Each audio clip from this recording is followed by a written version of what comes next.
Hello and welcome to the video version of the Tone Mob podcast. The podcast has been going since 2015, and people have been asking me to publish the videos for it for at least 4 years, and I'm finally getting around to making that a reality.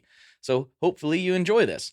But if you're more of an audio person and you found this through YouTube, you can go to Spotify, Apple, or anywhere else and listen to the last, 320 or so episodes that are available there. Yeah, there's hours and hours of content. So if audio podcasts are your thing, you can go to your favorite podcast platform, and there is just a wealth of that for you. If you like this without ads, and that's an annoying thing that you don't like to deal with, you can go to patreon.com/tonemob, where you can get the ad-free version of this very podcast, where you won't have YouTube ads and all that stuff on there. It'll be available there for you. Additionally, there are bonus episodes over there. So if you really like the content, you can get more of it beamed right to your ears every week by going to patreon.com/tonemob and checking all of that good stuff out. Okay, today I'm talking to my friend Ryan from Fuzzrocious Pedals. He's been on the podcast 4 times, I think now, and he's just become a really good pal over the years. We have epic conversations every time we talk. We should probably record them all because they would all make great podcast episodes. So if you're wanting more information about Fuzzrocious as a company, you probably should go check out the older episodes with Ryan. Again, that's going to be on the audio players. This one's more of a fly on the wall type of situation where you're just hearing a couple good buddies really just go down the rabbit hole and talk about music, talk about our favorite records and things like that. So hopefully you enjoy this episode. Ryan's a great dude. Check out his projects, check out his pedals, and support his company because he makes really amazing things. All right, without further ado, let's get into this episode.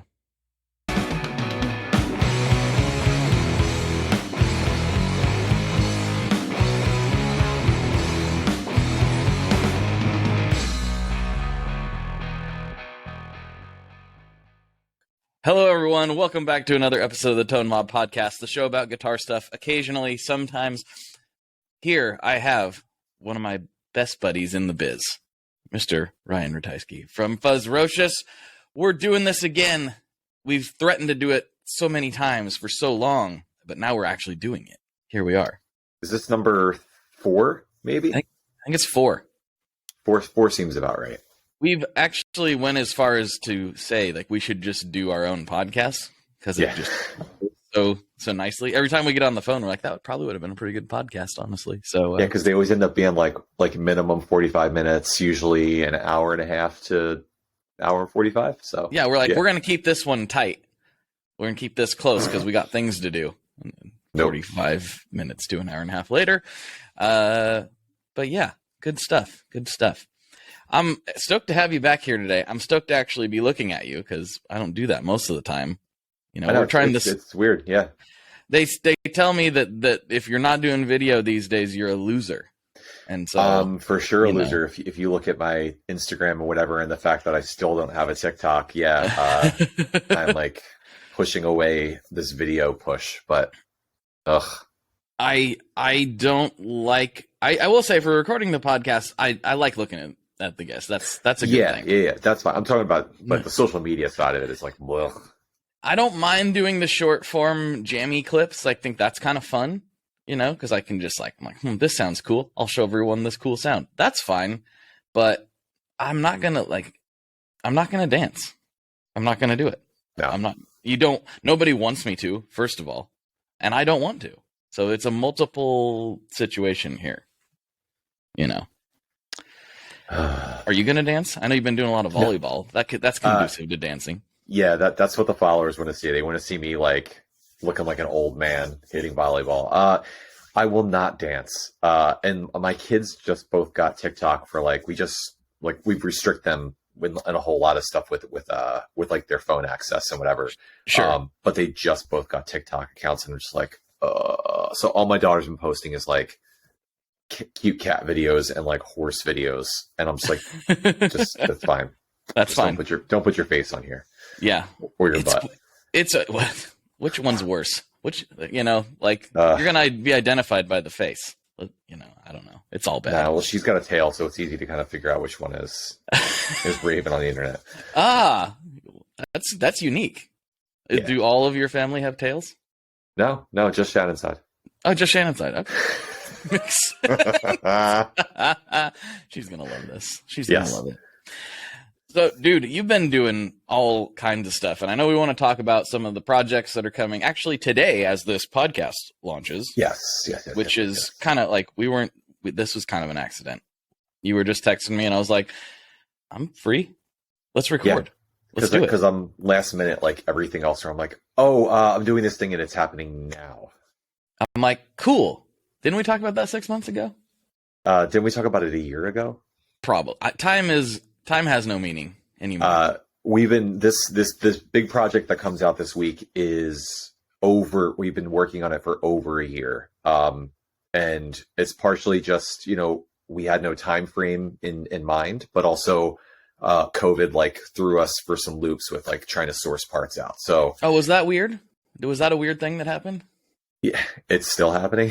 It's never gonna stop, by the way. Yeah, it was wild. Like we needed like a simple like one part, and like these J201s were just not available anywhere. So it took so long. Like everything kept saying like July 2023, July 2025, and I'm just like, I might be finding a new job soon. Because like when you find a specific part, like there's so many replacement parts, but one part is not equal to the other, even sonically. So it causes a lot of problems, but we got the part. It's fine. It works. It's good.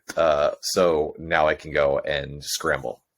And what is this project? We don't have to be mysterious because it's going to be public knowledge by the time this drops. What is it? So if you look behind me, there's a huge Cave-In poster back there. They were my foray into, metalcore and things like that. They were, they've always remained a special band for me. Absolutely. And I've been pretty vocal about the fact that like I've always been stoked that like Caleb Schofield from Cave-In adopted the rat tail really early, and then it just became his sound. So he was using it in Zozobra, he was using it in Old Man Gloom, and he was obviously using it in Cave-In, and it just it was like a bright spot for me as a fan and then as a maker. So if people aren't aware, a few years ago Caleb lost his life in an accident. And it's been devastating for the band and family, and with new life in the band right now, with Nate taking over on bass and like really doing honoring Caleb's memory the best way that anybody could. I talked with the band about doing a memorial, like an homage, a tribute pedal for Caleb, and where we could take a large portion of these proceeds and gift the Schofield family a gift from the community that they could use as they see fit. So we made this pedal called Secret C. So it features Thomas Hooper's iconic satellite art for the band, and then I'll flash these up here. We did 8 colorways that kind of span the album's like colorways. So Beyond Hypothermia, Until Your Heart Stops. Let's back up a little bit because there are a lot of audio only people. We should probably describe what we're looking at. Okay, so at it. Yeah. Why don't you explain what you see? So you're the layman coming in. For what it's worth, my screen's a little bit fuzzy, which I guess is appropriate for a Fuzzrocious pedal. See, my side's clear, but you're fuzzy on my side, so I don't know. That's kind of how it works. Without getting too nerdy, it modulates that based on internet connection so that we can keep talking. So anyway, I feel like I'm seeing a satellite of some sort on this pedal. It's a single knob pedal. We've got one stomp switch. We've got an LED off to the lower right, Fuzzrocious Pedals down at the bottom, and a Cave-In logo at the heel of the pedal. and it looks like that says Secret C. So what obviously you're doing all these cool colorways. I know which one I want already. So I'm planning that mentally. And tell me what it does. So I'll flash these up here for your video folks, Okay. so you can kind of see while I'm talking. So Caleb used the rat tail, which became the cat tail, same circuit. Just Proco doesn't want us using the word rat. Weird. They own the trademark, so they should protect that trademark. So we changed it to cat tail. Caleb used the rat tail for kind of everything. For generally for those fuzzy bass sounds and stuff. So we took Nate and I want to say 8, maybe 7 or 8 versions back. I put that in there, and then I worked with like our old BBPG preamp circuit to kind of give it more like that solid statey feel after the rats, the distortion circuit. So many colors. Look at all these colors. So it's the cattail hitting this preamp. And what I had what Nate and I really worked with was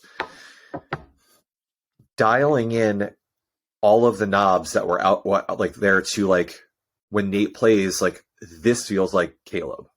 This feels like his sound. And then Nate would send it back to me, and then I would basically build that circuit and then throw everything on trim pots and dial in the sound. I like measure out all the pots and everything, then ship the Nate's original version with my tweaked version back up, and we just went back and forth until we found like the perfect sound. I just realized the microphone is like dipping. But yeah, so we and again for the viewers. Oh, there we go. Looking at guts now for all the listeners. There's those trim pots. Yep. 1, 2, 3, 4, 5, 6, 7 trim pots in there. So each one of these are measured on every single one of these circuits, to essentially give you that Caleb bass sound right out of the box. And is that based on no pun intended. Is that based upon the specific albums that the colors are coordinating with, or are they all similar? It is the same circuit throughout. So essentially, 200 and something people will get the same sound out of the box, and you get to pick your color for colorway for what you're doing. But then, you can go in and tweak the trim pots around to yourself, and we'll have a thing on the website that like has a photo of where to reset it if you want to reset your stuff. Right. But that would have been awesome to go back and like recreate like old cave-in bass sounds or whatever, like based on that. But I suppose you could yourself though. If you're crazy and you wanna go back and do that, have at it. Go for it. You give them access. You gave them the pots. Yes, they're gonna tweak them. But dude, like when I say we like over a year for this, of like we made like 200 something these, but like the steps that goes into making these it's like it just goes above and beyond, and especially when you have to go in and measure out those 7 trim pots for 200 pedals, plus the ones that like just don't work, and you're trying to figure out what the hell the problem is. When you say like a labor of love, or there's so much love that went into every single one of these pedals, so much sweat that went into all of it, and it's it just in a big way, like it feels like everything comes together to be like, okay, we can pay homage to somebody who can't be with us anymore in the most Fuzzrocious way possible, of like, we're going to make a pedal that is gross and disgusting and weird and cool, but like also, kitschy, and gives everybody something special that nobody else really has. And the fact that, we all felt that it was a good thing to do for the family. I think that's the that's like the best feeling piece of this. I know this pedal is going to make, 200 something people happy to play it, but just a little something to give back to the family, I think it feels good, Cave In it's a special band, and I have a weird, I guess relationship's not a great way to say it because I don't have an actual relationship with the band, but as far as my experience with the band, it was a band that I've heard about for years. I always read about them. I always had heard people talking about them, and it's weird how many times you have to hear somebody just in passing mention a band or an artist or a podcast before you'll actually give it a try. Yeah. And I don't know why we're wired that way, but everyone pretty much is. Like, everyone has to hear like 15 recommendations before, all right, I'll give it a try. Yep. But talking to you, which sounds weird, right? Because we didn't, Cave In was a band for a lot longer than you and I have been friends. Absolutely, yeah. Talking to you was like, okay, all right, I'm going to check out Cave In. And when I did, I felt like an idiot because I was like, this is so up my alley. It's not even funny. This is like one of the premier bands of this genre that I love. And I felt so dumb. I think I even posted in the Tone Mob Facebook group about it. I'm like, well, it only took me like 15 years, but I finally listened to Cave In and they're insanely amazing. So, well, but you can even look at that band, and if you look at what Blake likes to listen to, you can find things on each of those albums that you're like, oh, I love this because this is super spacey and like big and vast and lush. Oh, but this thing is like super chuggy, palm mute aggressive. Mm-hmm. Oh, but this is like big open chord, tuned down to A or G, like big open chord, just strummy through stuff. Like, yeah, there's tons of Blakey stuff. There's so much Blakey stuff in there. Again, I felt really stupid that it took me that long to finally get into it for how much it is just like 100% a band for me. So I think that's super common. Cool. I think that's common with this band, period, because it's hard for anybody to recommend a band that has changed this much over the course of their time. So when you're talking to somebody about this band that you love for all these different reasons, but then you have to like suggest the thing that someone's going to get hooked to first, so they don't be like, oh, I don't want to listen to metalcore, and you gave me Until Your Heart Stops, and there's this and that, when they could have listened to Antenna, and that could have been their rock way into it. I have a similar struggle with Thrice because I'm like a very, very vocal fanboy. Right. Obviously, these bands aren't really the same, but they come from the same community, I guess you might say. They're cut from similar cloth. Yeah. But I always have that problem. People are like, okay, you're always talking about Thrice. Give me an album to listen to. And I'm like, oh, geez. Okay. I have no idea where to start with you. Sometimes if I know the person, it's easier, but a lot of it's just messages from people I don't really know. So I have a copy and pasted response for this because I get it so often. That's too good. So it's like, I'm sorry if you've gotten the response and you thought it was some highly personalized thing. No, it's literally like, I don't know where to start with that band, because if you dive into Illusion of Safety, you might hate it or you might love it, or if you dive into Alchemy Index Earth, that's a completely different, that's hardly even the same band, Right. But right. All right, real quick, let's rank the Alchemy Index. Oh, geez, that's entirely that's mood based for me. It is mood based, but we only have 4, so we can make quick decisions. Okay, I'm going to say let's start with our number 1s. No, let's start with our number 4s. Start with number 4s. Okay. Yeah. Oh, this doesn't even feel right to do. I'm gonna say number 4 for me is Air. Air. Yep. Mm-hmm. Yeah. You too? Yeah. I like it. I do like Air, and I like how dreamy it is. But yeah, when we're going big picture. So, why 4 for you? 4 for me, just because I'm kind of basing it off of A, current mood, and B, so this could change tomorrow, obviously. But yes. B, I think because of the more atmospheric nature of it, the songs in general, this isn't true across the whole EP, but aren't quite as hooky There's not as many earworms on it as there are on the rest. Now, the same could be said about my number 3 pick, which is Water. Ooh, we've got a big disparity here, my friend. Okay, what do we got going on here? I'm Earth. You're Earth? Oh, interesting. Yes. Interesting. I like how strummy, I like how like earthy, how road worn those songs feel. But when I compare them to the other two, that's where my problem comes in. So why do you go Water? Water there is because that was the first inkling that I ever had that maybe I do like electronic music, was Water. Yeah. You know, because I never listened to electronic music really. I mean, not in a serious way before that, which sounds probably weird because I do a lot of electronic sounding stuff now, but I never got into that whole vibe before listening to Water.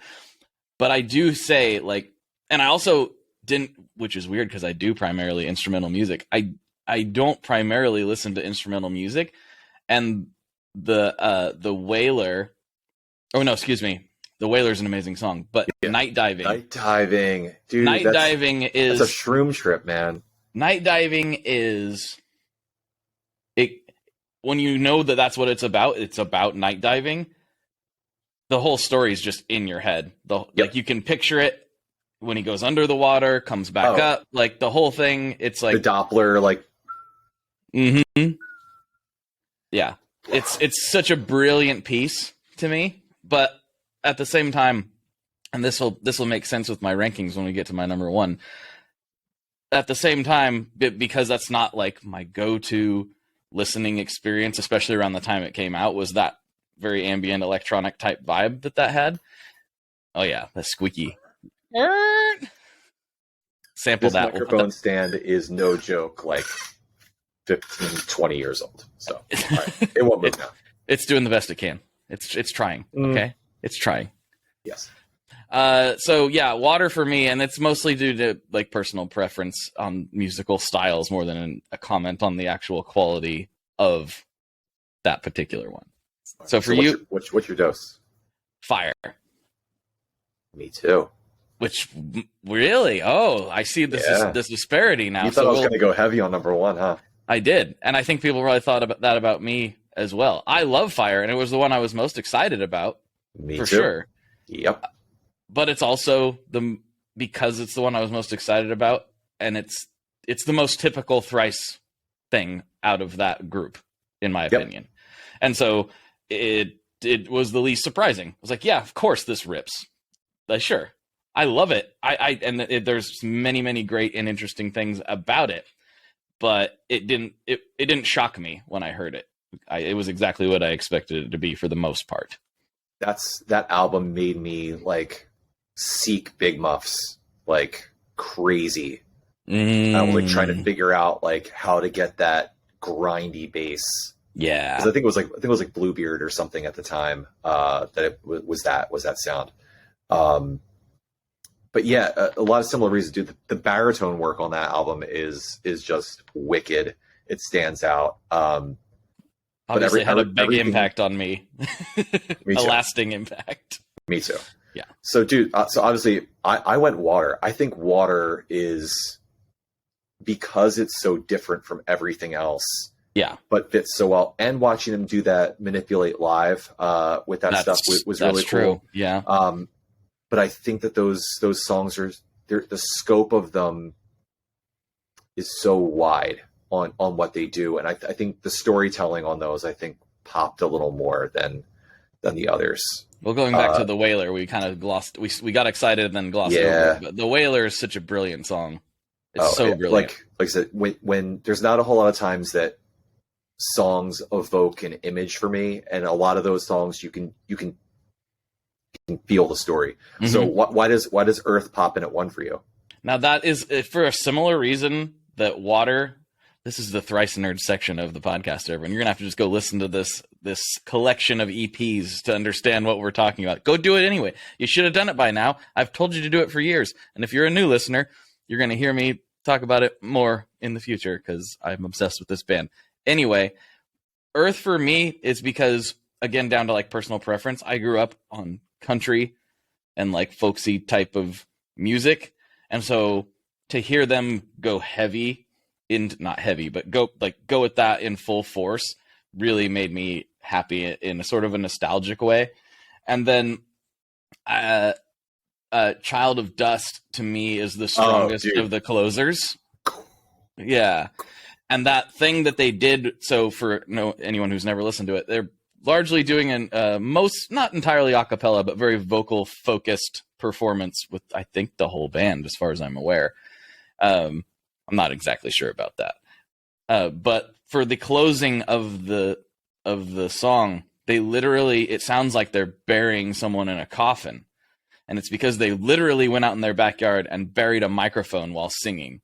They put it in a box and they buried the microphone and dunk, dunk. And when I read that they did that, that was a big moment for me when I realized there's no rules to any of this. We can do whatever we want. Like, you can mic things however you want. You can do anything recording wise any way you want. And that had a massive impact on that thought process for me, was hearing that story and hearing the results. Well, did you hear, speaking of results, did you hear what they're going to do for the new album? Not yet, no. Because it's been like almost like it's been close to 20 years or whatever. They're going to like dig up that microphone that they recorded with, like it's still buried there. They're going to dig it up and they're going to use it. If it's not just like a skeleton, though, they're going to like use it on the new album. No, are you serious? No, I'm not serious. I thought you were serious. I was like, I don't think they buried it. I don't think it was that. You're watching Blake like. I was like, I'm going to text Ed right now. Like, what's going on? I thought you were serious. You mess with my heartstrings. I was so excited. Oh God! I was like, right. I was literally gonna go. I had no idea they left it there. I thought they probably went just unburied it and got it back. Right? You got me. You got me good. Wow. Yeah. All right. So kids, that was our thrice talk for one more piece though. Water and the Wailer. So that is where my old band, we got our name from that song. So we were called Anchor Ashore. And it's because of that line, and how can I leave when my anchor's ashore? I just thought it was so brilliant. And we were all connected via our love for Thrice. But we didn't want that to be super obvious, and it's not in the music, but we were like, we probably shouldn't do like a Thrice reference because that'd be too cheesy. And then I came up with that, and it wasn't taken. And everyone's like, okay, fine, we're going to use a Thrice reference because that's too good. So we were just called Anchor Ashore. And you weren't going to name your band Twice? Twice? Thrice? Twice? We're Twice. Hey, this is Twice. You just get your youngest to be like, can you say thrice? And like, twice. Mm-hmm. Twice. That's us. Anyway, all right. Sorry for the 15-minute album review that no one asked for, but we did it anyway. And yeah, are you gonna put like timestamps so people can like skip past? No, they can skip past it. Yeah, no, they have to deal with it. Deal with it. They can skip over it. They got a 15-second or a 30-second thing in their podcast that they can. They'll be all right. They'll be doing that a lot. I think they do that with the whole pot. No, they don't. No, they don't. I can actually see that in Spotify. You can actually, you can't see it in the other platforms, but for some reason, Spotify will actually show you where people do that at, roughly. Oh, well, it's where all your money's going. That's why. That's how they can afford to not pay their artists, is that someone's over there and they're working on the back end, so you can scrub through and see all that stuff, all that information. It's for you. It's for you to monetize it. Oh, the thing is, as little as they pay artists, you know how much they pay podcasters? Twice as much? No, $0. Oh, cool. Yeah, it's great. It's a great thing. So it's really, really wonderful how that works. I mean, that's not entirely true. Some of them get $100 million, I guess. Sure. So there's that. That's not me. But I'm open. I'm for sale. Go ahead. I'm a sellout. That's fine. Buy me. Oh, it's not the Doughboys can't be bought situation. No, I'm for sale, baby. I'm for sale. Hell yeah. Yeah. I used to think selling out was lame, but now I'm for it now. You're a real big fish. That's Dude, because so for people that don't know, I have a very checkered past, and probably most of the music I listen to anymore is definitely ska. So I love that when friends like, something, like we'll make a pedal and it sells out quickly, and I'll make the announcement, and I can always guarantee that like 1 to 3 people, either friends or people that just know that I have a checkered past, will send me like photos of Real Big Fish for like the sellout video. And it makes me smile every time. So please, if anybody wants to congratulate me on a good job, that's so you can give me a huge pat on the back. Okay. I'm just gonna send you a daily ska picture. I think that's what, from now on, we'll just send you pictures of various ska-based things every day. I'm into it. Maybe that's a service we need to offer people. We can team up, the Fuzzrocious and Tone Mob texting service, where we will send you a ska-based photo every single day. It only costs you $15 a month. That's all. Sick. Yeah. I'm announcing this now. In 2023, it's going to be Fuzzrocious. I am for sure doing something ska-based. I don't care that most guitar players in ska don't use pedals. I think we're going Fuzzrocious next year. Maybe you can make a horn-based pedal. This was pre-pandemic. Less Than Jake has always been one of my favorite bands. I saw that they were playing Starland Ballroom in mid-North Jersey, whatever that is. So it's like an hour and change from here. And I was like, I hit them up like randomly on I think like through Twitter or something. I was just like, hey, I was like, we never put our pedals through horns. I love your band. Could we like maybe try this out? And they're like, yes, let's come up and do it. And dude, this was after I had my hernia surgeries. Oh, wow. So I thought I'd be able to like, I'll just go up and limp it. Like I can just get up there, and my recovery just sucked. So I did not go. And fast forward to, they were playing that Vans Warped Tour in Atlantic City that they did a couple years ago. Mm-hmm. And I saw that they were on it. We were there with Ian from Aquabats. So we were great dude. Love that dude. Like best dude. And I was sending messages over to their drummer, who was not their drummer anymore. And I was like, hey, I'm here. Would love, we should totally connect, like just for a few minutes, and, just at least shake hands and just chat for a bit for the business side of this, or see what we can do, and blah, blah. And there was like, no answer. And then I looked up on stage and I'm like, oh, that's a different drummer. And then I, of course, Googled, and I'm like, oh, he's focusing on his label and other things. He doesn't need to be humping it in a band anymore. So Right. But also going back to Ian from Aquabats is legit like a top 10 dude. He's awesome. Oh, absolutely. He is. We're mentioning it like we're all over this. We've got a couple former guests we just met. So Chris, you knew that Chris came on the show, right? I definitely listened to that too. Okay. All right. I was just making sure. Yeah. Yep. And Ian, for anyone who's listening, has also been on the show in the past. So if you want to hear anything with those two dudes, not at the same time, if you have a checkered past like I do, and you charge heavy, and you've been denying your checkered past, do yourself a favor and listen to those, and then you can listen to the albums again and feel great.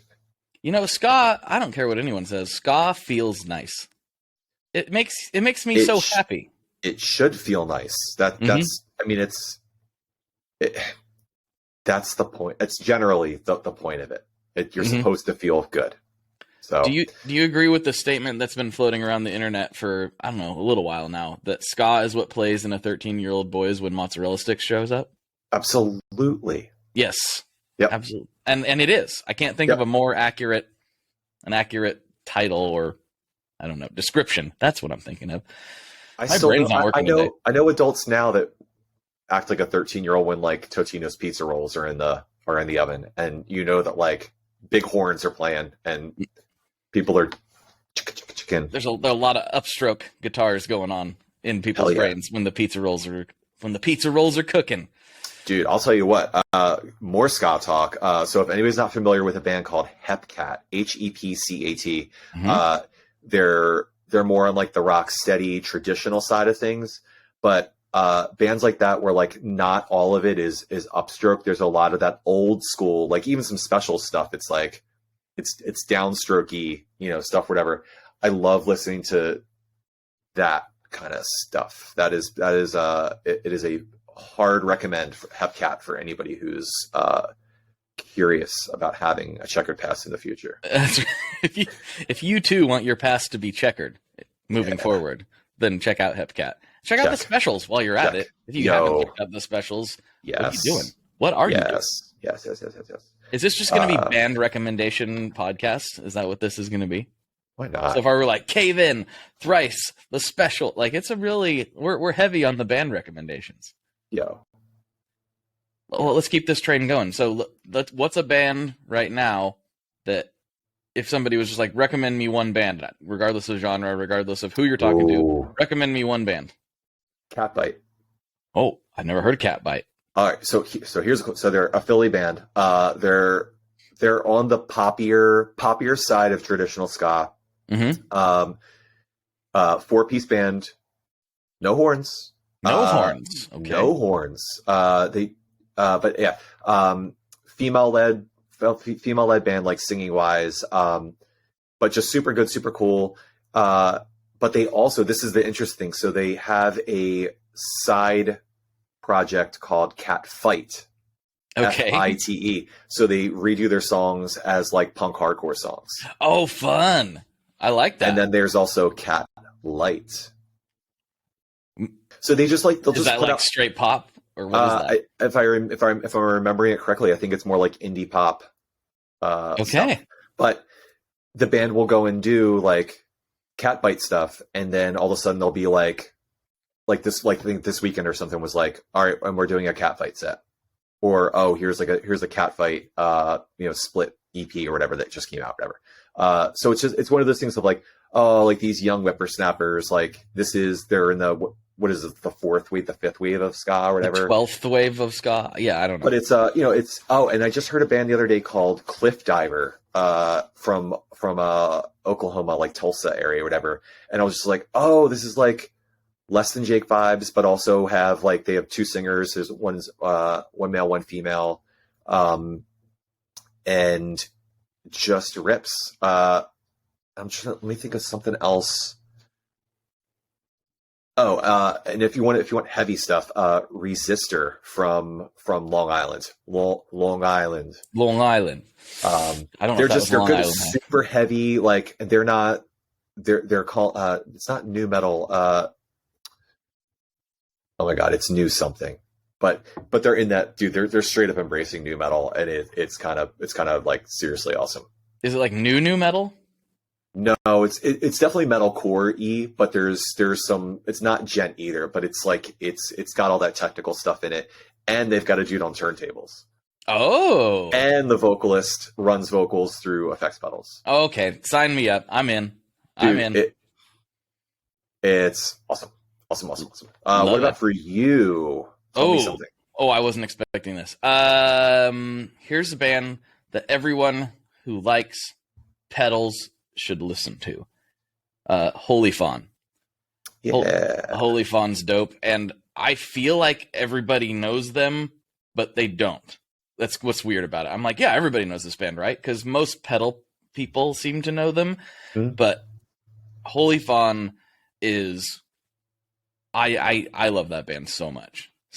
And then through their singer / guitarist, Ryan, I found a band called Glassing, which is like, I don't know. It's almost like black metal, which is not normally my vibe. Same. And it's like it's like kind of an odd mixture of black metal and hardcore, but I actually like the vocals. That's what usually turns me off of black metal. Now, they are still black metal style vocals. Like, they still hit some of those high, crazy ranges, but for some reason it does not turn my ears off the way other bands have. They're really a heavy band. I don't think I did a very good job at describing them at all, but Glassing's super cool, especially their last EP. Was dope. So those are the two. And if we're talking black metal, blackened metal, whatever, if for those my buddy Paul comes out to come and help me like do live events, and he helps me Yeah. here in the shop and stuff. So everybody loves Paul. Yes. I'm just it's just like when Shannon's out, like everyone loves Shannon. I'm just there to finish the transaction. I'm the other guy. No, but Paul's our little social butterfly, and he's got a band that his band actually just imploded, but they're called oh my god, I was gonna say Low Void because that was the band that we were doing before. Yes. But it's called Dead Yellow. It's just the simple way is like for fans of Death Heaven, like older Death Heaven, that's what you would want to get to. They put like 3 things out in the course of like a year and a half. Paul produced all of it in his house, recorded it, mastered it, mixed it, did all that stuff, and it sounds legitimately awesome. And I'm not a black metal fan, and I like those songs and like seeing them live. So there's your 2022 music recommendations with Paul, not Paul. Well, sort of with Paul. With Paul. Paul's involved. But, yes, Paul's involved. Paul's involved. Yes, that's the new band. The band imploded though, so they're not a band. Yeah. Oh, and it's funny because we're all still friends and everything, but it just did. Sometimes bands just don't work. They hit the wall. So I would argue that most of the times bands don't work. Yeah. Way more bands have not worked than have worked. Correct. Which is weird, but it's what happens when you get a bunch of weirdos together trying to do stuff. We're all weird. It's just what it is. We have to accept it. It's also super cool to see bands that have been together for 20 whatever years, and you go to the green room or something, and like everyone's hanging together, and you can feel how much love everyone has for each other. It's nice to see that, like, this person doesn't go off and go do this, and that, like, these people spend 24 hours together and are enjoying this, this stretch of a week or 2 weeks or a month and a half or 2 months. I don't know. I think it's special. It is. It is. So I feel like I ask you this almost every time that you come on, and the answer is roughly always the same because life. But are you doing anything musical right now that's not pedal based? Nope. That's usually the answer. Damn thing.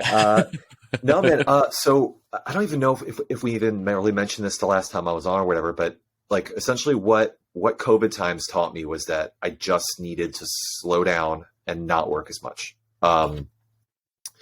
And I was doing that band before pandemic. And once it was like weird to get into an actual room with people, it just I just focused on work, and being here with a family. And then when things started to open back up sort of again, I was just not ready to do a band again. I was working just enough for Fuzzrocious. I'd started doing volleyball towards the end of when things started opening up. And coming back to that has been like the best, like maybe like some of the best stuff in my life. And I have my son to thank for that, because he wanted me to like teach him, because it's something I used to do a long time ago.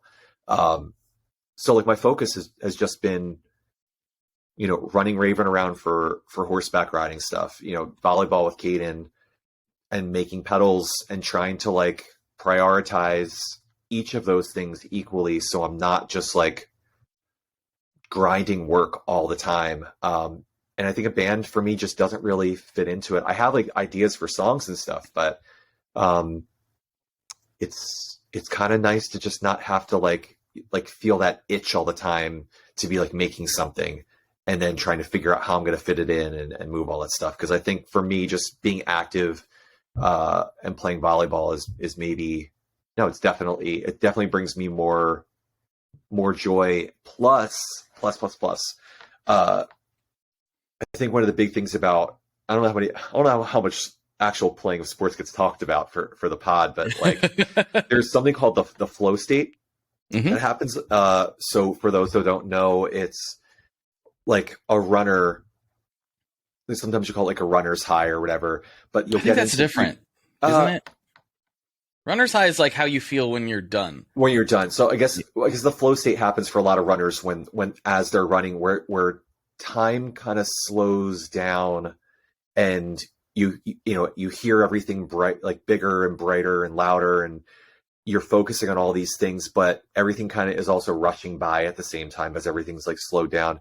And that gets to, like, I get to feel that a lot with volleyball. And I'm also only focusing about the ball coming to my arms, or what the next 3 moves are going to be that I need to go and do for that hour or those 2 hours. And like emotionally and mentally and then physically, it just feels good. And I would get that feeling sometimes playing music, but more so only on stage. And there's that payoff for me just wasn't good. Whereas like with volleyball, it's an immediate daily, kind of feedback thing. That's pretty cool that you're able to get into that easily. I get into it, and I do get into it from physical activity occasionally. It has to be very intense. It has to be really, really intense, and I have to be like be almost like, this sounds like an exaggeration, and it is a little bit, but like almost fighting for my life, literally. If I don't get this up, I'm going to be crushed. So I don't really have the choice is get crushed or get this up, And so that's the only time where I can get that feeling from physical activity. But I have definitely gotten it from music, both as I'm not really an on-stage guy, so that's not it for me. But I've definitely got that mid-recording before, where I've completed the song or the section or whatever, and then got up off the floor and was like, "Oh, I was really out of it there for a while. Like, where did I go?" Type of thing. And I've gotten that occasionally as a listener too, especially in a live environment. Yeah, which is more rare, and it used to happen when I understood music a little bit less, which is kind of weird to say. Yeah. Or before we even started talking to other musicians and things like that. When there's a big mystique of how things are happening on the stage. It's and I don't get that too often with bands anymore, but man, when it does, it's super cool. It is. It's really special. I actually had it happen. This is going to make me sound like a 14-year-old, but I actually got pretty into it at the MyChem show that I was at. Good. Surprisingly, because big stadium, I'm used to a lot more intimate settings and generally wilder bands, but they were so good that night and everybody was so locked in. I did take off for a while, and that was the only thing on my mind, and that was really nice. It was a really great performance. I absolutely loved it. Didn't expect to get into that state from that particular. That's nothing against the band. I just didn't expect that to happen at a stadium show, basically. Nice. I got it recently. Sumac was playing Underground Art in the city, and they're a band that like I can't lose focus of the band, because also like they do. They give me an anxiety attack every time I see them play. So it takes a lot. There's a lot of that like mental talk back and forth, just because like sonically it's just it's punishing. It punishes my body, and but I'll get it. Each time I've seen them, I've gotten into like flow states for like certain parts of it, and it's pretty cool. And then I just got to see Smashing Pumpkins last week. Nice. And I've never saw them live. And there was a couple moments where I was like, whoa, like, after you're like, whoa, I'm here. Like, I'm getting to see this. Like, they just played that song that I never thought I'd ever hear them play live. That was, I really want to see Smashing Pumpkins really badly. It was good. Oh man, that's so cool. Did they already hit West Coast or? I don't think so. Because you should talk to Matt McJunkins. Matt's predominantly a bass player. He plays right now. He's playing with Poppy, Okay. Yeah. And Yep. he also he does A Perfect Circle, Oh yeah, that band. The Beta Machine. My God, Matt does a lot of stuff. Super talented dude and super awesome to talk to. And he does like his own like mixing and all that stuff. And teaches or whatever. But he would be a great person for you to connect with. And then maybe you guys could even just connect when he hits Oregon, when he hits the Oregon Trail. That would be super cool. I'm always excited to talk to new people. That's what's great about this podcast is I get to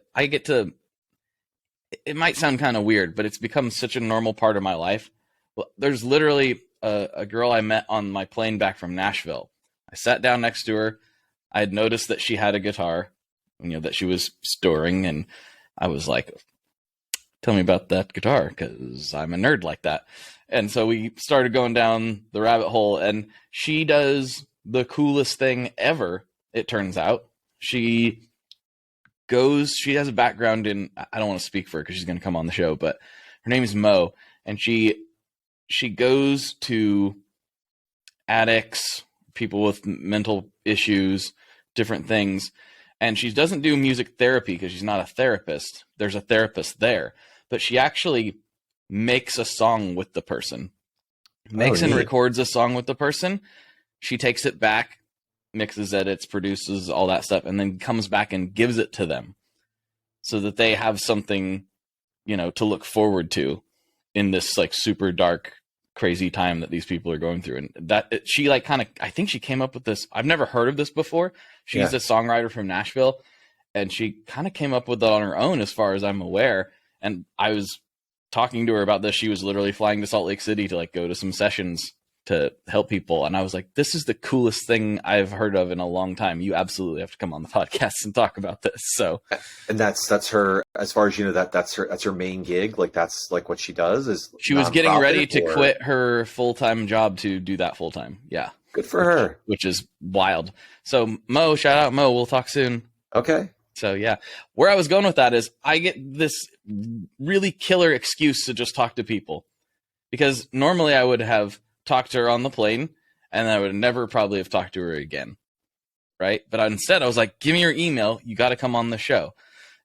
With Matt, I can be like, oh, hey, yeah, you got to come on the show. I have this built-in excuse to reconnect with people that I think are cool. Or was she like, oh, you have a podcast? You know how I could tell? You're a white male. And you have opinions. Yeah. White male, mid-30s, got opinions. You're a podcaster. Yeah. Oh, boy. And boy, do I have opinions. I got some hot ones for you today. Yeah, just what this world needs. You're a cis white male. That's I checked. That's how we could tell. That's how we could. Yeah, exactly. Two cis white males talking about guy stuff. Mm-hmm. There's just not enough content like that on the internet, I've been searching for it, and I just, I'm open to suggestions. If you maybe it's not going to be Fuzzrocious in 2023. Maybe you guys can talk to me about some new podcasts with some white guys who got something to say. That's right. Who just aren't feeling heard. Oh boy. For me. Those that don't understand sarcasm, we were being sarcastic. Oh, yeah, we were being sarcastic. Oh man, that'll be the headline. Watch this. Two cis white males looking for cis white males to listen to. I'm just really having a problem finding that. Wild stuff, man. What were we talking about before that? My brain was not really in podcast mode today. So if I sound a little slow on this episode, that's true. This isn't new. We meander. Hey, if you want to get back to pedal crap, I do. So for those at home, I'm flashing you Dark Driving V3. I've been waiting for this for it feels like 5 years. Yeah, a bunch of people, including me, have. I finally figured out how to do it. So we've got it down into a small 125B box. Let's back up a little bit. Tell people the story of Dark Driving first. Dark driving started with Cave-In, of course. Of course. Yes, of course. When we were first getting started, there was a number of bands that I kind of reached out to just be like, I love what you guys do. Could I send you guys something that I made or whatever?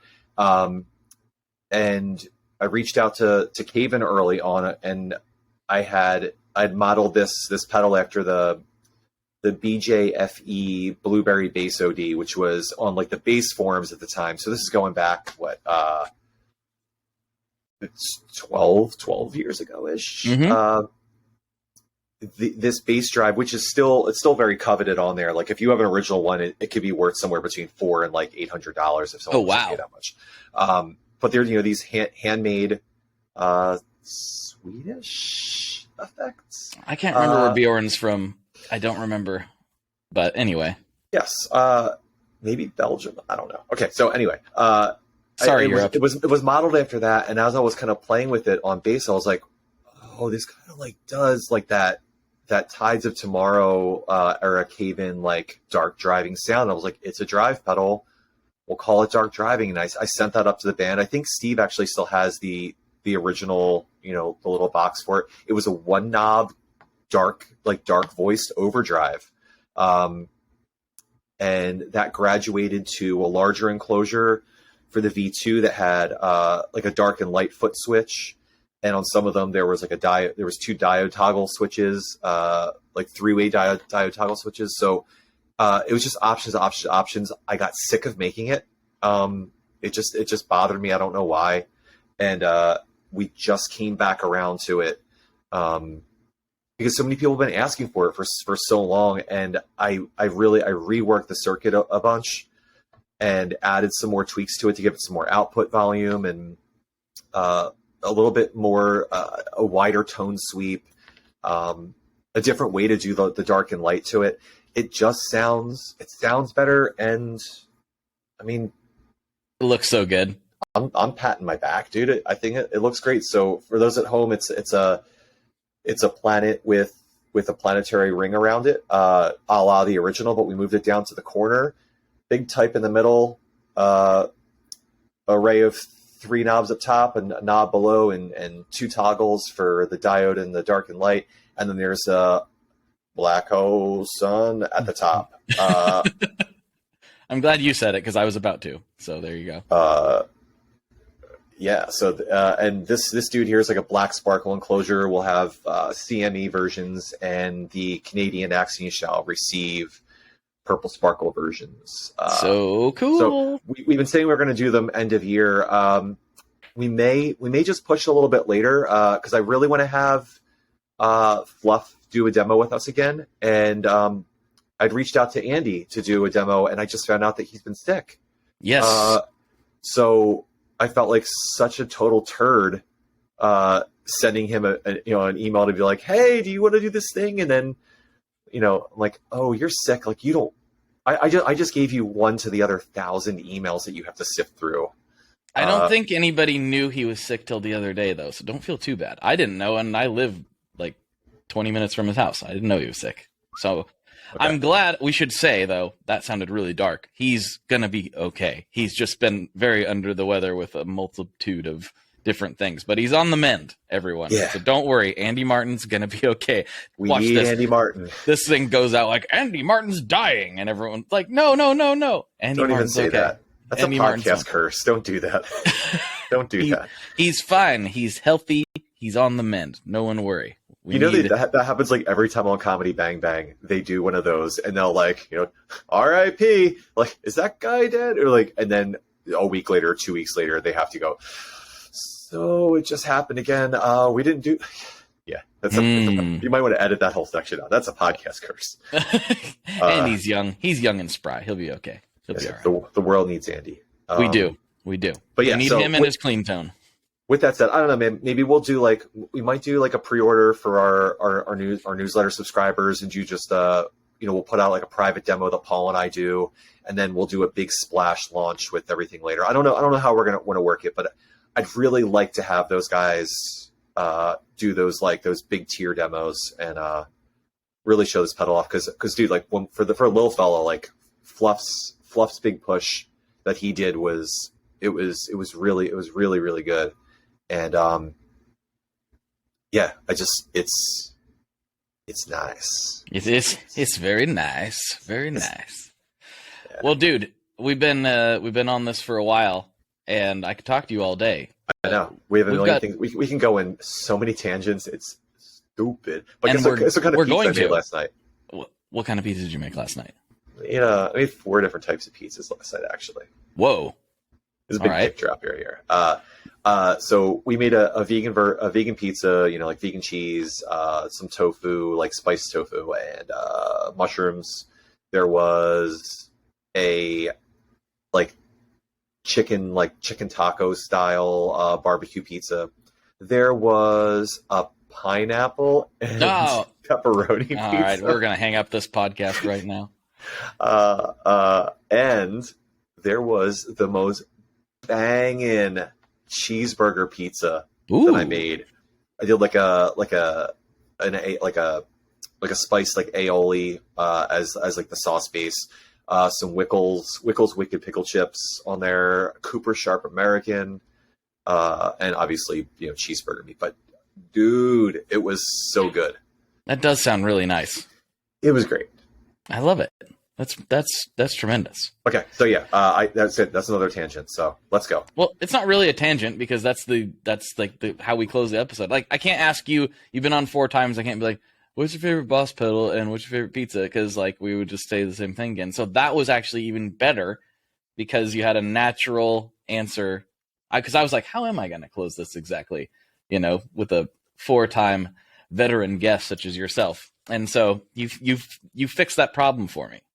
I'm trying to think if there's anything else pizza wise that I've had that was just like, oh, this is top tier. Like, other than our local pizza place, we ordered from them, and I think like they must have had like a cheese shortage, so they switched up whatever their cheese was, and I was like legitimately bummed, like scarfing 3 slices down. I was like, I'm just putting this in my body. It was missing that sour tang from the cheese, but they fixed it, so everything's good. That's Angelo's Pizza in Mount Laurel. So shout out Angelo's. Yeah, just a solid, easy, like on the thinner side crust, Philly, Jersey style, South Jersey style pizza. South Jersey style. Got to be specific. This is important. Yeah, we're below that Mason-Dixon line in the middle of the state, where you say North Jersey or South Jersey. So yeah, South Jersey pizza is better. But okay, I still have never been to New Jersey. That's kind of weird. You don't need to. My daughter just said the other day, because there's some hotels on the ride home from where we were going towards our art place. And she was like, Dad, why would anybody want to come and stay in New Jersey? And I was just like, yep. Yep. You were like, I don't know. Why don't you ask me and your mom who decided to live here? We're here for family. You know what I mean? Like my family is we're close to my family. They're here. There's nothing specific other than the people, like the friendships that we've made here. There's nothing that really completely ties us to New Jersey. Interesting. Yeah. Yeah. We're a hub. We're a hub to get to Philadelphia. We're a hub to get to New York. We're a hub to get to Baltimore, DC, whatever. That's true. We're right in the middle. Oregon's kind of weird because family's the primary reason I'm here. Career-wise, I should probably be in Nashville, realistically, for a whole variety of reasons. Sure. But I am an Oregon boy, though. Like, even if I didn't have family here, living here as long as I have, and like, I just really, really love Oregon, it would be extremely difficult to get me to go anywhere. So it's kind of interesting to hear, like, you've got the family tie, but Jersey is just it just exists. Like, yeah. I don't take the shore for granted either. I mean, that's being an hour and 10 minutes away from the beach is. You can't get that in the Midwest, unfortunately. Like, you guys have lakes and that's cool, but like there's just something special about getting to the beach and fist pumping and beating the beat. And, again, that's North Jersey. No, it's just yeah. There's as many jokes as there is about New Jersey, there are supremely excellent things that you just can't get other places that are just nice. Speaking of like the taking certain things for granted, I am continually amazed. I think that I'm pretty aware and open of the things that are nice about living here. And there's still things that I forget that don't exist other places. So like the hour or so to the beach, I've got that. Mm-hmm. But the one I totally forgot about until recently, one of my friends was making some sort of joke on Facebook or something about rich people skiing and snowboarding, like it being for rich people. And I was like confused because I definitely didn't grow up wealthy, but we did go skiing and snowboarding fairly often. And I realized it's like, oh, because I'm an hour to the mountain. So it actually was kind of a cheap thing to do. We'd get a season pass, and that's where we would go every Friday. Right. So you go 3 times, and it's paid for itself. And it's paid for. So we would literally go like 8, 12 times during a season. And I just kind of just, it was like a quote unquote cheap thing to do. Not cheap, but cheaper than going to a restaurant every single Friday night, type of thing. Yep. So I realized like, oh no, most people don't live within an hour of a really decent ski and snowboard place. And I do. And I got to remember how many cool things I get just because I was born here and for no other reason whatsoever, which is fortunate. Count the blessings. So everybody, the takeaways today are: listen to more ska, rank your Thrice records. Yep. And be grateful for where you live. Maybe there's something nice about where you live versus somewhere else. Or if you don't, then go find the one, place if you can in your lifetime. Yeah, at least visit. Come visit Oregon. It's nice. Don't stay. We have too many people. Anyway, that was the most local thing I could have ever done. Oh man. Well, dude, thank you so much. I have some stuff I want to get into on the Patreon section. I know we're a little bit pressed for time, but we'll get it. All right, cool, man. Thanks for having me, dude. For Ryan, this is Blake, and as always, folks, good luck and good tones. Woo! All right, folks, I hope you enjoyed that as much as I did. Again, make sure you check out Fuzzrocious Pedals. Make sure you check out everything that they make. It's really, really awesome stuff. And if you want more information on Ryan and his company and his story, you can check out the audio version of the podcast where he has appeared now 4 times. So hopefully you enjoyed this episode as well. If people keep watching these videos, I'm going to keep making them. Again, people have requested this for years, so if this is your cup of tea, hit that like button, subscribe, drop some comments, all that good stuff. It all helps. It's all useful. Thank you for spending this time with me, and I'll talk to you on the internet very soon.